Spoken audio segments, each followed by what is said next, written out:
Gerald Heidenreich is a very good friend of mine and a very experienced entrepreneur.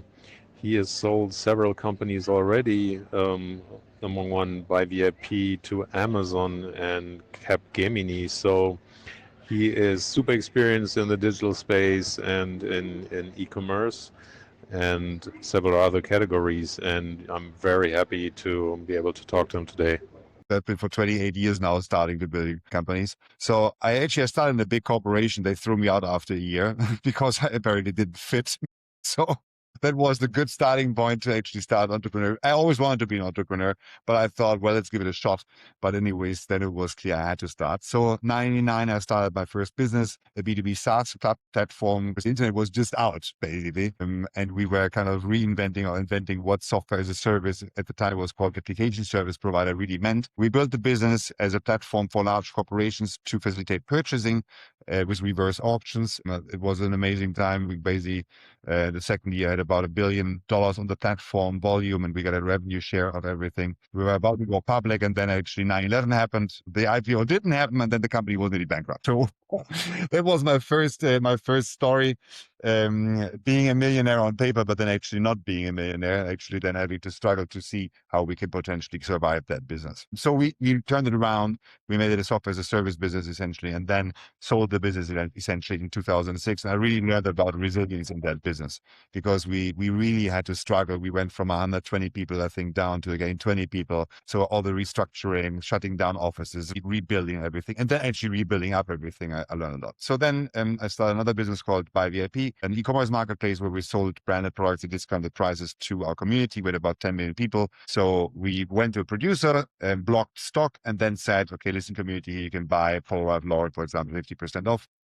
Sold the products and then shipped it. 2011, we were about 350 employees, about 130 million in sales. And then Amazon came and said, listen, we'd be interested in that business. And actually having learned from my first business, because I could have sold it then, but I didn't, stupid me. I realized, okay, let's sell it now. So we sold the business 2011. I stayed for a short while on board and then actually I left around the world for a year, came back and then built another business, a B2B2C, so business where we actually produced jewelry products and accessories and then sold them through a social network or social selling network with in the end 4,500 salespeople to end consumers. And the vision was really to support entrepreneurship, knowing how difficult actually it is really, in my opinion, to start a business and be an entrepreneur. Because we always, of course, see only the glamorous and shiny people, the Zuckerbergs, the Teslas and so on, the Musk of the world, but we don't see the 90% who actually fail. So that was the vision. We did that until 2019. It was medium okay, I would say. Then actually we had big problems at one moment with somebody who scammed us, quality assurance problems and so on. But then eventually we said also 2019, we sell the business. And then I actually discovered that blockchain and at the time AI, not yet, but blockchain really is something what I was really curious and super interested about. And then I started to invest first in projects, and then we created an incubator called Barcelona Blockchain Network, first focusing only on blockchain projects. Actually starting some more businesses in that space, then finally focusing on a Web3 email called Ethermail, and then actually started also to invest in different other AI businesses. And today we essentially operate different small businesses in the AI and the Web3 space, and we also invest, and we really also very hands-on, very often support entrepreneurs in doing their first steps and getting started based on the learnings that we had over the past 28 years. And if I speak about we, I'm working since 10 years now with my co-founder, Shant, a good friend also, who is really the technical and operational genius, and I'm more on the marketing strategy and sales and financing operations. So it's the amplitude which I think keeps us going, and which also is fun. And some people love it, and I love it. I think you love it also. Otherwise, you would not do it. And others don't. And then they basically say, "Listen, I've done this now once, and it's enough. I will have more a stable thing." Then they leave. That's fine also. I think there's always narratives that are happening, and then there is unique opportunities. So in 98, 99, it was the internet as general, let's say. So really applications and so on. Then 2006, it was e-commerce, then it became SaaS and so on. And when you have those shifts, all of a sudden, then there's a big opportunity to number one, raise significant amounts of money, because venture capitalists also look at these fundamental shifts. And then number two, also create new markets. And then also that means basically you really can generate a lot of upside and wealth, basically. So in this moment, it's very clear it's AI it's blockchain, and it's robotics. So these are the three topics we really focus on. We could also focus on other things, but it's very simple. Every company is taking the same amount of time, 365 days per year and 24/7, basically. So you'd rather want to focus on something which is actually hot and where you have a big opportunity to really scale fast and do something significant. These are the three topics we are focusing at the moment on, and where we're actively supporting basically in launching those ventures. We have now 2 in AI, a third one is coming now, 1 in blockchain basically, and 1 at the intersection of actually both. So that's our product side. And then what you need, or what we can provide, let's say, idly, is what we need is, and that's always the core, what you need in every company is, you need the entrepreneur. You need the crazy person who is crazy and who is basically having a lot of initiative and a lot of energy, who is just driving forward and says, I have this vision, I want to create this, and what I need is typically money. I need technical resources to develop a product. I need distribution, basically. So these are the three things. And then the fourth is, okay, a little bit of admin and how do you do all these things? How do you develop a company? So these are the 4 things you basically need in order to drive forward a business. So we need the entrepreneur who is really hot to do this. And then we can provide all of these 4 or 2 or 1. It doesn't really matter. It really depends on the setup of where the company is. We love to go in super early. So ideally there is 1 or 2 people, basically. There might be prototype or not. We're excited about the idea. We're excited, actually, that's the most important part, about people and about the brains behind the project. And then we really invest and support the people to make it happen with our knowledge. Because I would say, I mean, I've raised, I think, a bit more than 80 million so far in the different ventures. So you could argue I have an expensive education, so I have had a lot of opportunities to make a lot of mistakes, basically. So we'd love to apply those learnings and help entrepreneurs, basically, to avoid those learnings idly and really jumpstart. And for example, now we are now helping another entrepreneur. So really, there, what we're doing is, number 1, we're providing the first tech people, developers that we have on hand. In order to do the platform, we actually also provide IP, because we can reuse some of the IP that we had in other ventures, basically, like a coin or incentive system, and then also blockchain incentive system, and then some other parts of it. And then number 3, we also actually, in that case, really help to define the product. I think that's also something what we probably have learned over the years, because at the beginning, you have this big and shiny vision of whatever you want to do. And then people start and they come up with these huge things, what they all want to do. But then really it's about, okay, what is the core? What is the core problem that you're solving for which type of user? And I think that's something where we are also very much focused on providing value and defining what is the real product, and then fast iterate and then see how fast we can basically get to a product which actually has product market fit, because that's the only thing what counts in the end. To have product market fit fast and actually be able to have different ideas and then basically see which one sticks. Yeah, absolutely. Yeah, I think the most important part is the one driver. For a long time, I agree. I've thought about this also, that you only really have to have a team and so on. But the truth is this: the team will come over time. So if the person who is the main driver then is over time willing to, of course, also work with other people, then you can form the team around. We sometimes have also people that can match them and so on. But without the entrepreneur, the person who is the driver behind the project, there's always one person, in my opinion. Sometimes there's 2, but very often it's really one person who has that entrepreneurial mindset. Without that person, it's not worth it. We have tried this also. We've tried this, people working like, oh, there is this guy who has the business and he's doing something on the part-time and then he wants to do this. It never worked. You have to have one person who's 100% committed in doing one thing and who has that entrepreneurial mindset. And then you have a shot and you have an opportunity to make something work. Otherwise, it won't work. Well, I mean, by definition, I think as an entrepreneur, you have to be a little bit the blue world view of, hey, it's an ocean. I can do whatever I want, and I'm going to change the world. Otherwise, you wouldn't even get started, actually. And have this idea of, well, everybody's wrong, I'm right. So I think that's the normal entrepreneurial trait, let's say. I think if I speak about learnings, I think it's very often more around of how you build a business. So I'm not necessarily saying that I know best of what exactly the market knows. For example, I would have no clue of how do you apply AI in gaming in Roblox platforms. I have no fucking clue. I don't know, right?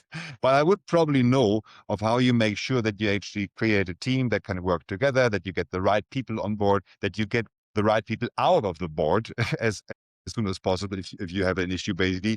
so the whole thing around how let's call it the operating system of a company, that is probably something which doesn't ever change. It's always the same. You could argue it's a bit of a different culture, and now it's more open, it's more remote, and all these things, but eventually it really doesn't necessarily change. So I would say this is something what we really bring to, or I can bring to the table, and basically provide value on this, and then basically people around this basically can spin and do their work, but just avoid to make the same all the mistakes. Hey, simple things like, okay, how do you deal with investors, right? Is liquidation preference a good thing or a bad thing? Is it a single dip or a double dip? How do you make an incentive structure for management team? How do you ensure that the founder basically, or the co-founder you have, is not leaving after 6 months and then takes all his shares with him? And so on and so on and so on. So there is, I would say, a number of things where you can always say that's learning. So, and then to your question of what are the things, what I really learned, and what is most important is I've broken it down into three things, and and I've started to apply this also to our own ventures basically, because as an entrepreneur also, one of the most important things is you have to make sure that you don't believe your own bullshit, because we as entrepreneurs are very good at that. So you start believing your own bullshit and you think, of course, it's everybody's, it's other others' fault and it's not mine. So I think there's three reasons why companies don't really work. And what if you have a company that needs to work, where you have to make sure that this actually is working? So number one, you have to have the right entrepreneur. And so if I have a company that doesn't work, I always say, am I the problem? Am I the problem? Don't I scale with the business? Does the business, for example, need a different person? Because I was good at 4 people, but I'm really bad at 40 people, because I can't delegate. I don't give freedom to people. I can't actually control all these things. So am I the problem? I think that's the first important question to ask, because that's also the easiest, because if you are the problem, then you can change something about it, because you can change yourself, but you very rarely can change other people basically. So am I the problem? If the answer is yes, great, I can do something about it.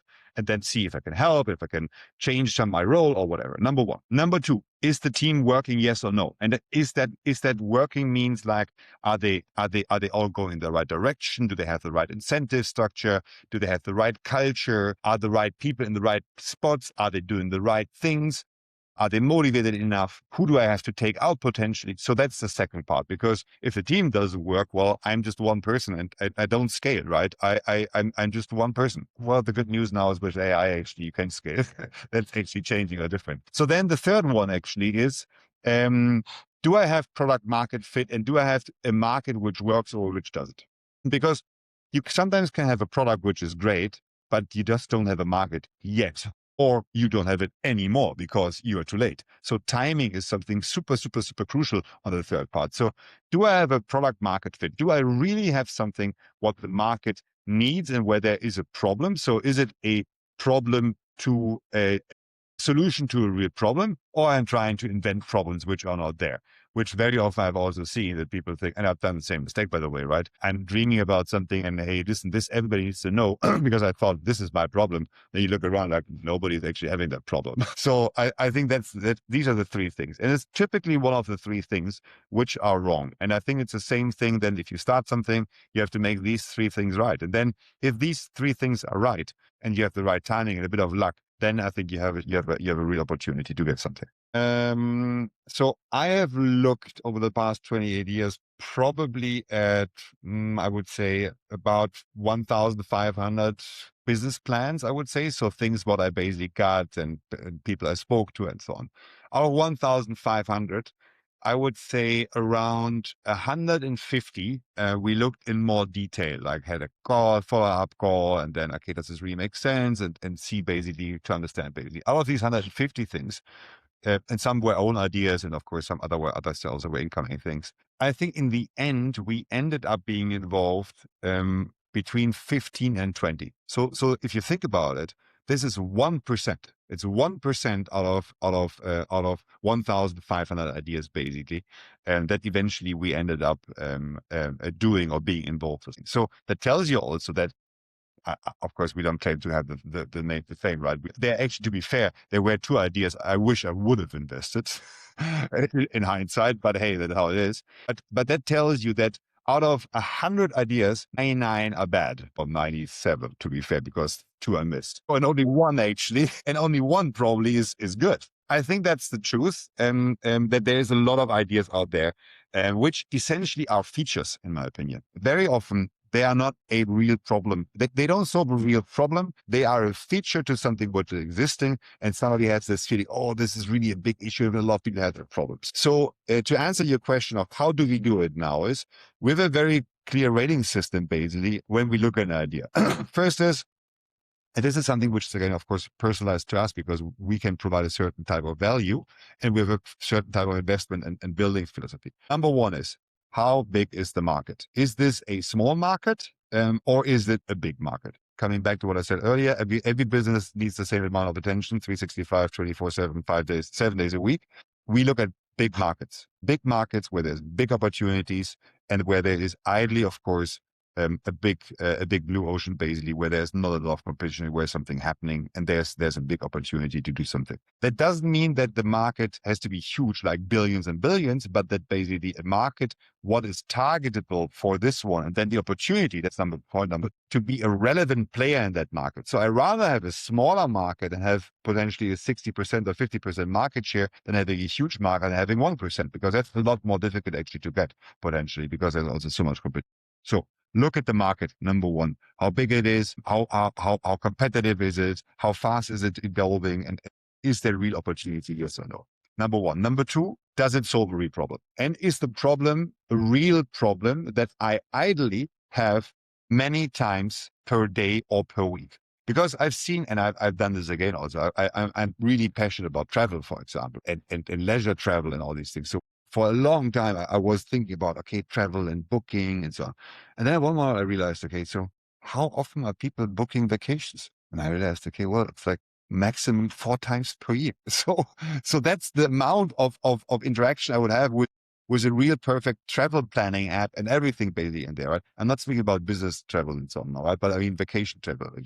And you could argue, of course, still the market is big and so on, but still the problem is I have to find people who then come regularly back to this app and then use it and then pay me a lot of money to actually use this app. So then I realized, okay, it's just, I need something where there's a lot of interaction and a lot of people are using. The problem is very big and people are having the problem idly every day. So frequency. So market, size of market. Number two, frequency, let's say frequency of interaction of how often you basically can use this.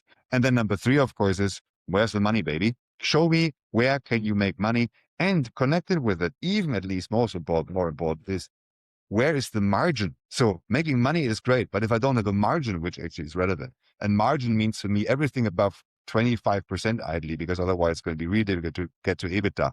So where is the margin basically? That's number three. And then number four comes essentially distribution. How do I get customers in for this specific product? Is this a B2B one? Is this a B2C? Is this a viral mechanism? Can I use leverage and so on? Because if I don't have number 1, 2, 3, basically, right? Great product, everything, but I don't have a clear view of how I can get to market, how I can basically get cheap customers / get a return on investment after 3 or 6 months latest, then I don't have a market basically. So these are the 4 core, and then there are some others, of course, is the entrepreneur great or not? How much money does it need? And so on. But these are the 4 core, I would say. Well, I mean, we have a number of ideas that we're always looking at and evaluating and so on. We're trying to do the ideas that we are eventually also convinced about. So there's one idea there where we are very convinced about, which is short-term rental connected with real estate and actually token investments. So housing crisis is a big problem. People need to live somewhere. Accessibility into housing is a big problem. So younger people getting actually into ownership of houses is a huge problem, basically. And then how you can solve it is actually with blockchain and different ways of how you can invest. So that is actually an area I'm quite passionate about. So real world asset tokenization as a topic, let's say, I think there's a very big opportunity and then specifically medium short-term rental, basically. That's one where we're actually looking very actively at the moment, and we want to do this. So we are also in the process of looking at teams and people basically who are interested in that. Then there is, well, I think this would be the hottest one at the moment. There is another one which is connected to blockchain. We have been thinking about actually a US dollar blockchain. So at the moment, all blockchain are based on tokens. And the token, of course, is a problem in a certain way because you have to buy into the token, then the token has volatility, you don't really know. But there is no no blockchain at the moment, which is actually just based on the US dollar. So everything has happening on the US dollar essentially, and it's just the underlying architecture. So we are looking at that at the moment. And then we have probably another one or two ideas, but these are not baked yet. So we're not yet convinced if really number 1, 2, 3, and 4 could potentially work. Looking forward, everybody, to seeing you. And hey, feel free to reach out also on LinkedIn. Always happy to speak to aspiring entrepreneurs. And good luck to everybody else.